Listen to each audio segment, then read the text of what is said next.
Hello and welcome to my channel. मैं एना for BCom student. मैं आज आपके लिए बहुत इंटरेस्टिंग वीडियो लेके आई जिसके अंदर हम स्टार्ट करेंगे new unit of agriculture and rural marketing unit third.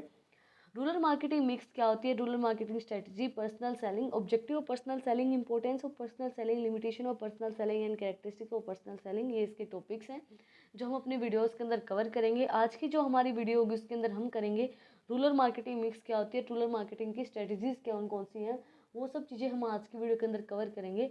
अगर आप चैनल पे नए हैं तो पहले चैनल को जाकर सब्सक्राइब करें और बेल आइकन प्रेस करें फॉर न्यू अपडेट्स। तो हम स्टार्ट करते हैं वीडियो को। जो रूरल मार्केटिंग मिक्स होती है, रूरल मार्केटिंग क्या होती है कि इसके अंदर कंपेयर करते हैं वेरियस एलिमेंट्स को, जैसे product, price, place and promotion. इसके अंदर क्या होता है कि प्रोडक्ट मिक्स के अंदर क्या इन्वॉल्व चीज़ें होंगी। प्रोडक्ट मिक्स जो है वो पावरफुल टूल है एक ऑर्गेनाइजेशन की सक्सेस के लिए।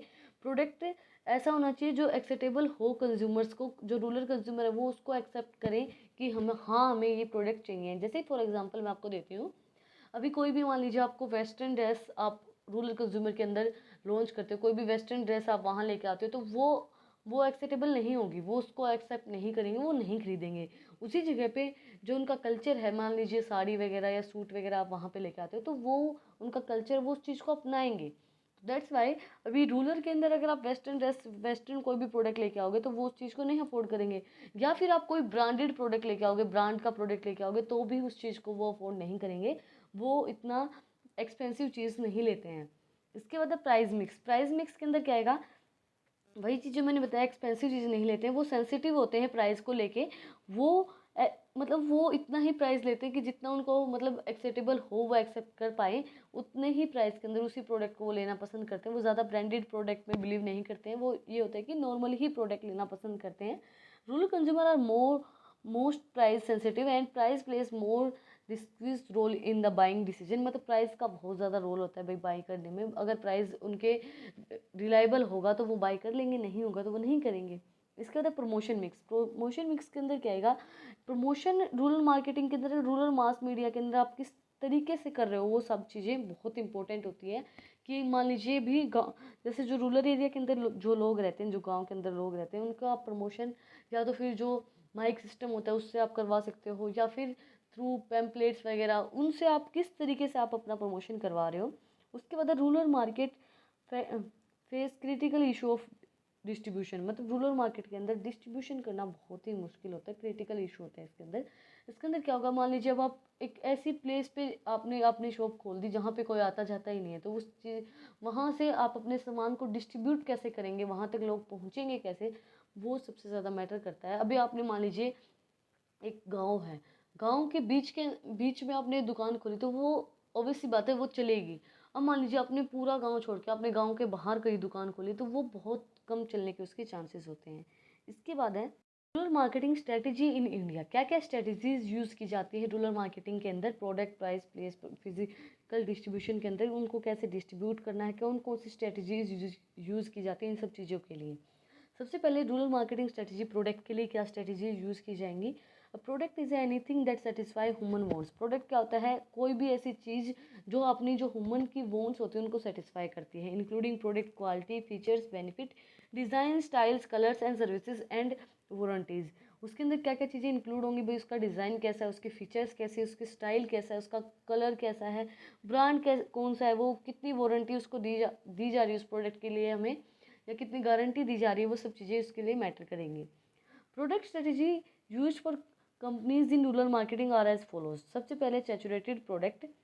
Most of the rural consumer believes in the heavier of the items higher than the power of durability. मतलब वो आइटम्स के ऊपर ज़्यादा बिलीव करते हैं या फिर उनकी पावर के ऊपर कि वो कितना ड्यूरेबल है, वो कितने लंबे समय तक चलेगा। इसके बाद designing product. The companies can come out with a new product और promote existing product to suit field conditions in the rural area. Designing product के अंदर क्या होगा कि जो कंपनी क्या करती है, नया प्रोडक्ट ले आती है प्रमोट करने के लिए जो पहले वाले प्रोडक्ट है उसको। इसके बाद small unit packaging have been used for the making consumer product. छोटी पैकेजिंग यूज़ करना, जैसे कि गांव में क्या होता है कि जो सामान मतलब जितनी उनको नीड होती है वो उतना ही सामान लेना पसंद करते हैं, तो ज़्यादा से ज़्यादा जितनी छोटी पैकेजिंग होगी उतना ज़्यादा वो लेना पसंद करेंगे। जितना ज़्यादा कम प्राइस के अंदर ज़्यादा और छोटी पैकेजिंग के अंदर होगा तो वो उतना ज़्यादा उसको अफोर्ड कर पाएंगे और उतना ज़्यादा वो लेंगे उस चीज़ को। The utility product, the rural peoples are concerned with the utility of the items rather than the expressions. मतलब यूटिलिटी पे ज़्यादा बिलीव करते हैं ना कि एक्सप्रेशंस पे. इसका बाद ब्रांडिंग. ब्रांडिंग के अंदर क्या आएगा? Brand is a name, word, symbol, designing और pictures of a combination of that used identify the product and distribution it form in the competition that the competition. इसके अंदर क्या होगा? ब्रांडिंग का मतलब क्या होता है भाई? नेम होता है कोई भी, मतलब किसी हमें अलग से पता चल जाता है कि ये उस ब्रांड का प्रोडक्ट है. उसका वर्ड, उसका सिंबल, डिज़ाइंस देख के, पिक्चर्स देख के उसको बोलते हैं ब्रांडिंग. आइडेंटिफाई करता है कोई भी प्रोडक्ट को और कंपटीशन जनरेट करता है मार्केट के अंदर. इसके बाद है रूरल मार्केटिंग स्ट्रेटेजी. प्राइसिंग के लिए क्या क्या स्ट्रेटेजी यूज़ की जाती है? सबसे पहले लो प्राइस. आप कम प्राइस के अंदर अगर कोई भी प्रोडक्ट सेल करोगे तो उस पर ज़्यादा, जैसे कि मान लीजिए फॉर एग्जांपल कोई भी नया पिज़्ज़ा हब खुला है, मान लीजिए पिज़्ज़ा हब खुला है कोई भी नया, तो उसके अंदर क्या होता है कि उन्होंने स्ट्रेटेजी यूज़ की कि हम 49 के अंदर पिज़्ज़ा दे रहे हैं, इन 49 रुपीज़ में पिज़्ज़ा मिल रहा है आपको. तो उन्होंने स्ट्रेटेजी यूज़ की, उन्होंने कस्टमर्स को अट्रैक्ट किया, उस चीज़ का आदी बनाया उन्होंने कि भाई हाँ इस चीज़ का आप आदी हो चुके हैं. देन उन्होंने क्या किया? उसका प्राइस इंक्रीज़ कर दिया इन 20 रुपीज़ या फिर 50 रुपीज़. उन्होंने उसका प्राइस इंक्रीज़ कर दिया, बट ज़्यादा नहीं. तो फिर 2-3 बार तो आप फिर भी जाओगे वहाँ पे कि नहीं यार वो अच्छा दे रहे हैं, अफोर्डेबल है फिर भी.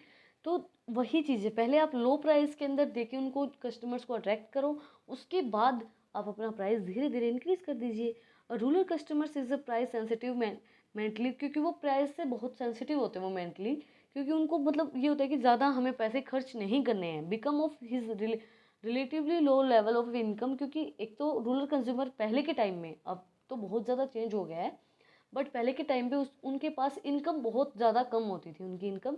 तो इनकम कम होती थी तो वो खर्च भी बहुत कम करना चाहते थे. वो ये नहीं बोलते कि उनको पैसे की कदर थी, वो पैसे की कदर करते थे, वो पैसा बहुत कम खर्च करना पसंद करते थे. In unit price of product will have an impact on sale.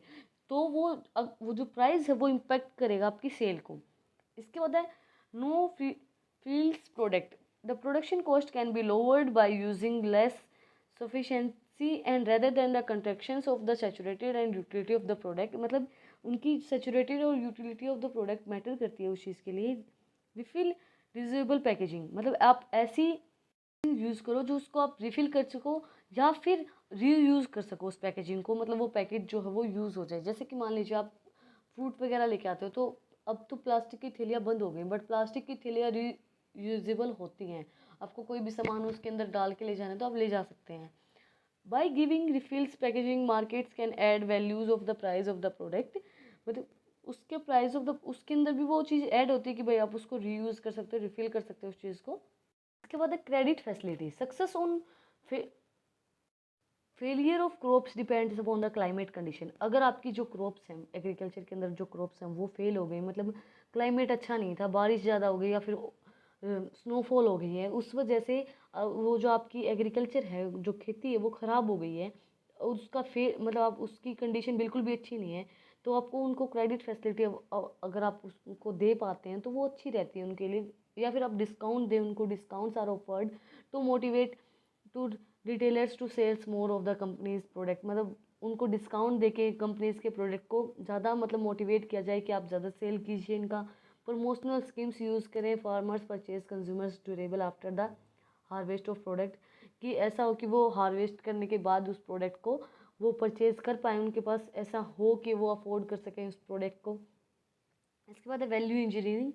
This is an international use technique which held organization not only for lower cost but enhance value to its customer. मतलब value को increase करता है. Customer ये चाहते हैं कि, मतलब customer ये सोचते हैं कि ये नहीं होता कई बार कि वही लो प्राइस के अंदर ज़्यादा अच्छा प्रोडक्ट दे रहे हैं हमें, ज़्यादा अच्छी क्वालिटी हमें मिल रही है, तो वो सब चीज़ें होती हैं. इसके बाद है रूरल मार्केटिंग स्ट्रेटजी. प्लेस के लिए क्या यूज़ की जाती है? Place refers to distribution of the product and includes distribution channel, area coverage, channel remuneration, warehousing, inventories, banking and transportation. मतलब प्लेस रेफर करती है कि आप कहाँ पे डिस्ट्रीब्यूट करना है, कौन सी प्लेस के अंदर आप रखेंगे, कवरेज कितना है, रेमुनेट कितना, किस तरीके से उसको करवाना है. वेयर हाउस में, मतलब वेयर हाउस के अंदर आपको किस तरीके से, कौन सी जगह पे आपको अपने प्रोडक्ट को रखना है. इसके अंदर क्या आएगा? सेटली distribution. In this is the company appoints stock list in the important towns. मतलब कंपनी ने क्या कर दिया कि एक लिस्ट बना दी स्टॉक की कि भाई इन टाउन्स के अंदर इतनी इम्पोर्टेंट है, इतनी पॉइंट हमने कर रखी है। Hub and spoke method in this the rural area Coca Cola has developed hub and stoke method of distribution. Hub and stoke method of distribution in rural area के अंदर यूज़ किया गया है, मतलब उनको स्टॉक करके रख लिया चीज़ों को और फिर उनको सेल कर दिया गया है। साइंटिफिक डिस्ट्रीब्यूशन के अंदर क्या आएगा, companies selling non competitive goods can join together and distribute the products through the common distribution channel. मतलब कंपनीज ज्वाइन हो गई सेल करने के लिए और उस प्रोडक्ट को डिस्ट्रीब्यूट कर रही हैं एक साथ, प्रोडक्ट को कॉमन डिस्ट्रीब्यूशन चैनल, एक जो कॉमन डिस्ट्रीब्यूशन चैनल है उसके थ्रू उसको डिस्ट्रीब्यूट कर रही हैं। उसके बाद प्रोजेक्ट से HLL has come out with the new distribution model with a main objective of develop income, creating capacity of under rural women by the providing a substantial enterprises opportunity and to improve rural living standards through health and hygienic awareness। मतलब ऐसे मतलब healthy और hygienic awareness करें, उनको improve करें, उनके living standard को improve करने में हेल्प करती है। इसके बाद मिल्स, मिल्स के अंदर क्या आएगा, our country is a land of mills. मतलब हमारी कंट्री के अंदर बहुत ज़्यादा मिल्स हैं जहाँ पे मतलब मैन्युफैक्चर होता है सामान। And we have a religion cattle and commodity fairs which are held for a day or a win और अ वीक। मतलब वो एक ऐसी है कि मतलब भाई उसकी कंट्री के अंदर की बहुत ज़्यादा मील्स होती हैं, तो कमोडिटी बना दी कि उन्होंने उसके साथ ही मतलब वीक के अंदर या जो डे के अंदर वो या तो एक दिन में या एक वीक में वो चीज़ें कैटल करते हैं। इसके बाद फिजिकल डिस्ट्रीब्यूशन लास्ट पॉइंट है इस टॉपिक का। Considering the constraints of physical distribution of a stock in rural area many companies have come out with the innovative solutions. जब हम फिजिकल डिस्ट्रीब्यूशन का टॉपिक लेके आते हैं तो इसके अंदर क्या होता है कि बहुत सी कंपनियां इनोवेटिव नए नए आइडियाज़, नए नए सॉल्यूशंस लेके आते हैं फिजिकल डिस्ट्रीब्यूशन करने के लिए। किसने बोला है physical distribution of stock through delivery vans. हम डिलीवरी वैन्स के थ्रू अपना फिजिकल डिस्ट्रीब्यूशन, कोई भी प्रोडक्ट है उसका डिस्ट्रीब्यूशन करें थ्रू डिलीवरी वैन्स। जैसे the delivery van take the product to retail shop पे लेके जाए कि भैया हमारे डिस्ट्रीब्यूशन करें डिलीवरी वैन्स के थ्रू। या फिर साइंटिफिक वैन डिस्ट्रीब्यूशन, मतलब इसके अंदर क्या होगा, there are the case where companies do not have a resource of running exclusively vans, मतलब वैन्स डिलीवरी नहीं है of goods and rural marketing. इसके अंदर क्या होगा कि एक आपने डिलीवरी चैनल एक ही ले लिया, भाई एक ही वैन सब चीज़ें डिलीवर कर देगी। उसके बाद है bulk bulk chart of a camel. Bulk लोग cart of a camel are use for the covering remote villages with no motorable roads. मतलब इसके अंदर क्या है कि कैमल का यूज़ किया जाए, ऊँट का यूज़ किया जाए उसके लिए डिस्ट्रीब्यूशन करने के लिए, क्योंकि जहाँ मतलब कई जो पहले की जो एग्रीकल्चर या फिर जो रूरल एरिया था उसके अंदर क्या था कि रोड्स वगैरह नहीं होते थे कि आप कोई भी वैन भेज के आप अपना सामान का डिस्ट्रीब्यूशन करवा सकते हैं। तो कैमल पे भेज के, जैसे कच्चे रास्ते से भेज के कैमल को, और वहाँ पे अपना सामान भेज के उसका डिस्ट्रीब्यूशन करवा सकते हैं। आज की वीडियो में हमने किया रूरल मार्केटिंग मिक्स क्या होती है, रूरल मार्केटिंग स्ट्रेटजीज क्या होती हैं। अगर आपको आज की वीडियो पसंद आई तो don't forget to like share and subscribe my channel. Thank you for watching my video.